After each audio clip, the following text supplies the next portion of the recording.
ठीकरा भाजपा के सिर पर किस प्रकार से फोड़ा जाए, इसलिए हमने आज जो है अपनी बात रखी और हमारी पार्टी की ओर से पार्टी अध्यक्ष जी ने रखी। पिछली बार इनका ऐतराज था कि जयराम ठाकुर नहीं आए, लीडर ऑफ ऑपोजिशन नहीं आए। आज हम गए, बात सुनी, सबकी बात सुनी और सबकी बात सुनने के बाद जब राजनीतिक एजेंडा है, पॉलिटिकल ही मूव देना है आपने, तो ऐसी सूरत में हमको उचित नहीं लगा कि हम अंदर बैठक में बैठे। सर्वदलीय बैठक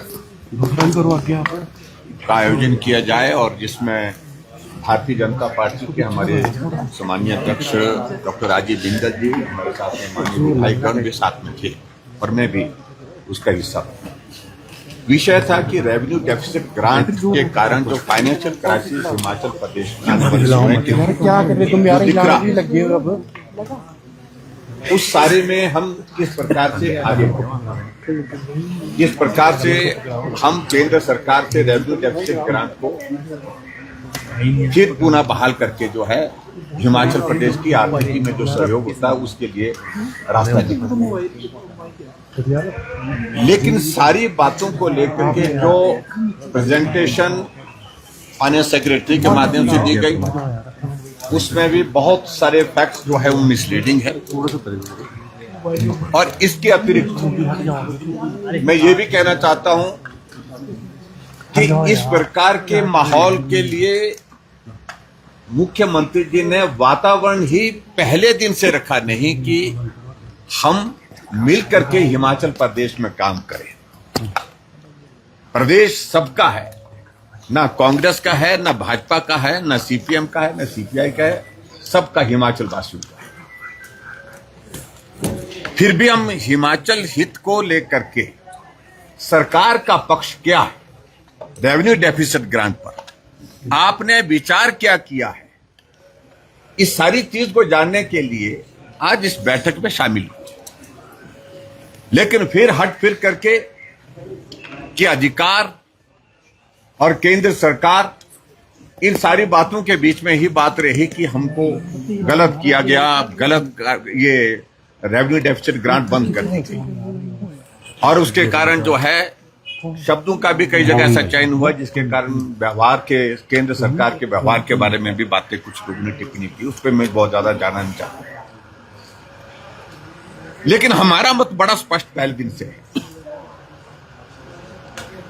कि हिमाचल प्रदेश में रेवेन्यू डेफिसिट ग्रांट को 11वें वित्त आयोग, 12वें वित्त आयोग, 13वें वित्त आयोग, 14वें वित्त आयोग, 15वें वित्त आयोग में हमेशा एक लाइन में कहा जाता रहा कि रेवेन्यू डेफिसिट ग्रांट हम बंद करने की दिशा में जाना चाहते हैं। प्रदेश अपने संसाधन खड़े करे और संसाधन खड़े करने के साथ साथ में खर्चे कम करे और ऐसे में जो केंद्र पर आधारित आप लोग ना रहे रेवेन्यू डेफिसिट ग्रांट की तरफ मत देखिए।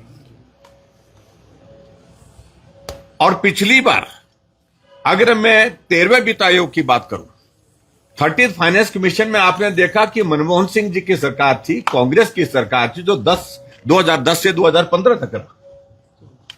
सीधा रेवेन्यू डेफिसिट ग्रांट जो है वो कई हजार कम करके जो है 7,800 पर रखी थी।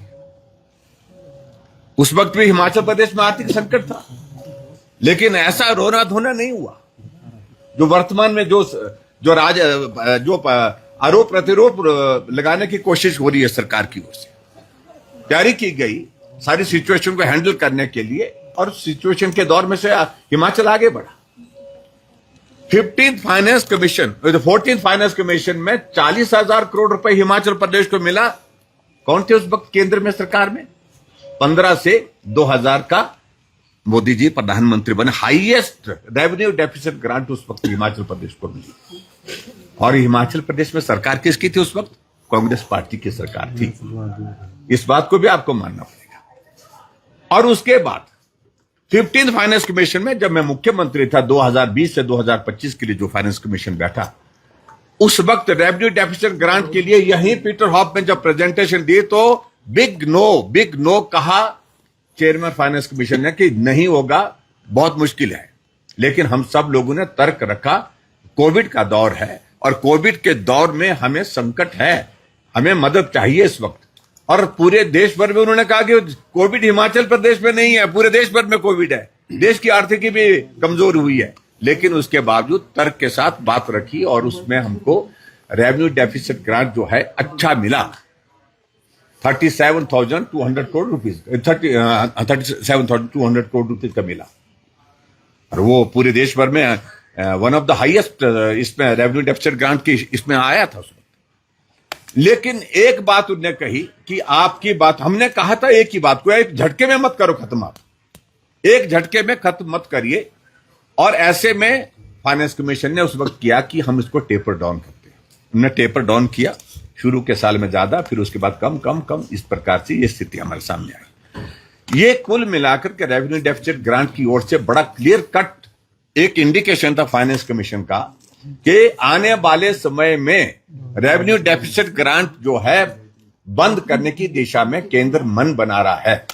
तो क्या प्रदेश के अधिकारियों को मालूम नहीं था कि रेवेन्यू डेफिसिट ग्रांट जो है वो टेपर डाउन कर दी गई है और बंद करने के लिए हमेशा कहा जा रहा है, हर फाइनेंस कमीशन के इसमें रिकमेंडेशन में कहा जा रहा है, ऐसी सूरत में प्रेपरेशन करनी चाहिए।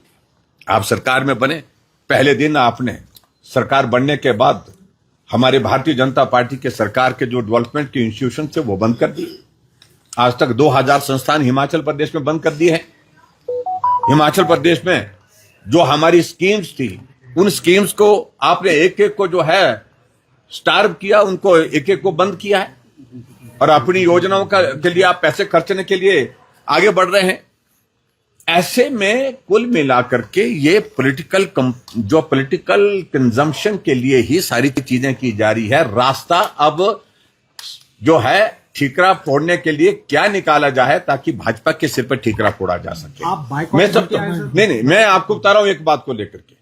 और ऐसे में जो कुल मिलाकर के अपना पक्ष हमने रखा कि आपका एजेंडा क्या है, आप चाहते क्या है, क्लैरिटी इनको नहीं आ रही है कि करना क्या। अधिकारी जो प्रेजेंटेशन दे रहे हैं और मुख्यमंत्री उनकी ही प्रेजेंटेशन को कॉन्ट्रडिक्ट कर रहे हैं।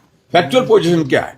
आपके प्लानिंग की बैठक में भी के बाद जो एक बैठक रखी थी जिसमें विधायक बुलाए थे, कुछ पॉलिटिकल कुछ ये और भी बुलाए थे, कुछ शायद जर्नलिस्ट बुलाए थे शायद 8 तारीख को। हाँ, तो उस दिन भी यही हुआ, जो प्रेजेंटेशन अधिकारी ने दिए, फाइनेंस सेक्रेटरी ने दिए, उसको कॉन्ट्रडिक्ट मुख्यमंत्री जी करते हैं। बाद में कहते हैं कि नहीं देखिए वो तो उन्होंने कहा, लेकिन हम तो पॉलिटिकल डिसीजन आखिरकार जो है वो मुख्यमंत्री करता, फाइनेंस मिनिस्टर करता है, गवर्नमेंट करती है।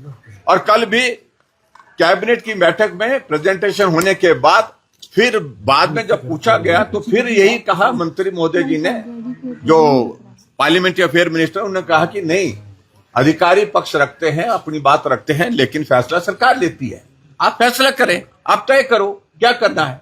लेकिन ऐसी बातों को लेकर के सिर्फ और सिर्फ जो चीजें की जा रही है पॉलिटिकल कंजम्पशन के लिए की जा रही है।